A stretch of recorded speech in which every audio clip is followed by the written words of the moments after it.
Hello and good morning to everyone who's watching this video.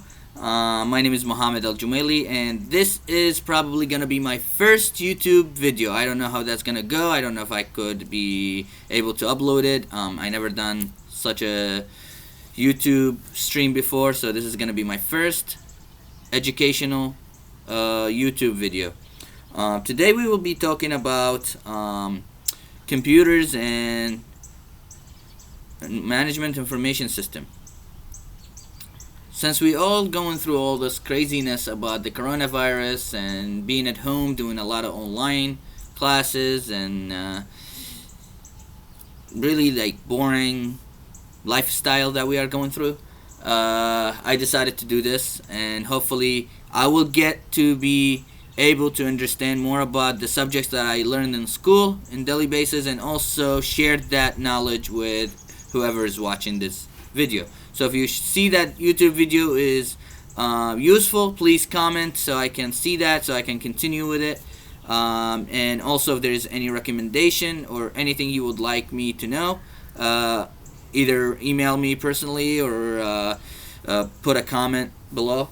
So first I want to tell you where I get my sources. So in my class we are studying this book. It's Fundamentals of Information System by George Reynolds and Ralph Stair. I'm not really familiar with those two book authors, but the book itself, it has a lot of good information. We're actually jumping back and forth between chapters, but so far I would like to share with you what I already learned from that course. First, we learned about computers and networking, and from the first generation until last week, we started discussing fifth generation, so G5. I'm not gonna go into that subject yet. There's a lot more videos hopefully will come after that, but today I want to summarize what we've been learning over the past few weeks. I would like to start with the major components of a computer. We have the CPU, memory, and the input and output. These are the major three components of a computer. Very quick, the CPU is the central processing unit. Basically, it's the brain of the computer. And then we have the memory. The memory is like where to store all this data and information that we receive. So that's what the job for the memory is. And then we have the inputs and outputs. Inputs and outputs are anything that has to do externally with the computer, like any device that you want to connect to that digital device.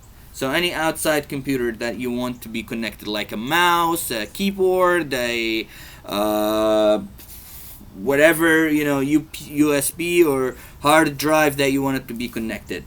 And you can do that in two ways. The most common ways is connected by a UPS drive or HDMI, and you have a Bluetooth, so it's wireless. You can connect it nowadays by that. Also, we have what's called the basic of that digital device is the binary numbering system, and that is when they first started the computer. Any computer has that code, so it's either like starts with 01 or 0001110, things like that. This is how they actually start coding computers. So coding is a whole different subject. Hopefully we will get to that in the future, but as of now I just want to give you a quick summary of what we are learning. Also, we talked a lot about data and information and the difference between data and information. A lot of people mix those two words together because they're very similar. How to manage and store, organize these data or the information that you receive in a computer. Of course, we have two major systems that we use in the class. We have Excel, and also we use the SQLite 3. I believe that's what we used. These two useful systems that we used in the past few weeks really helped us to understand or have some knowledge about how big companies working. So if you don't know, my major is international business, and I am not a Drexel student. I went to Drexel. I couldn't handle the crowd. It was a big school for me. But I'm a student at Rosemont College here in Pennsylvania. So there's a lot of things to talk about, but I'm very sure I don't have the time to take from you. But the major things I want to share in this video is to how to store information that you receive. For example, if I own a company and I want to have all my clients organized, first, of course, we're gonna start with Excel.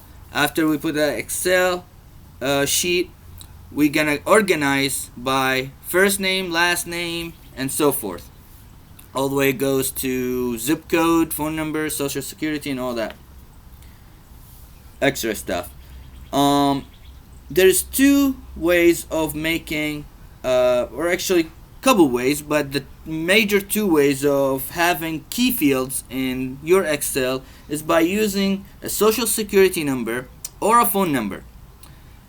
Some people do use the street address, like when you go to, like for example, I went the other day picking up medicine for a neighbor. They ask for a street address. It's very easy and quick way to find people and use that street address as a key field.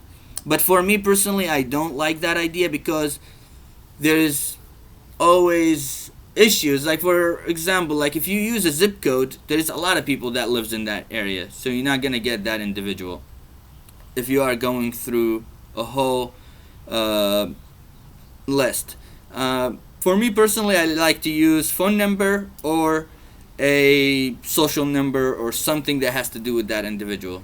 That way, for example, date of birth. My mom, when she go to her doctor appointments, they always ask me about her date of birth and then her first initial, and then she pops up on the screen. Easy.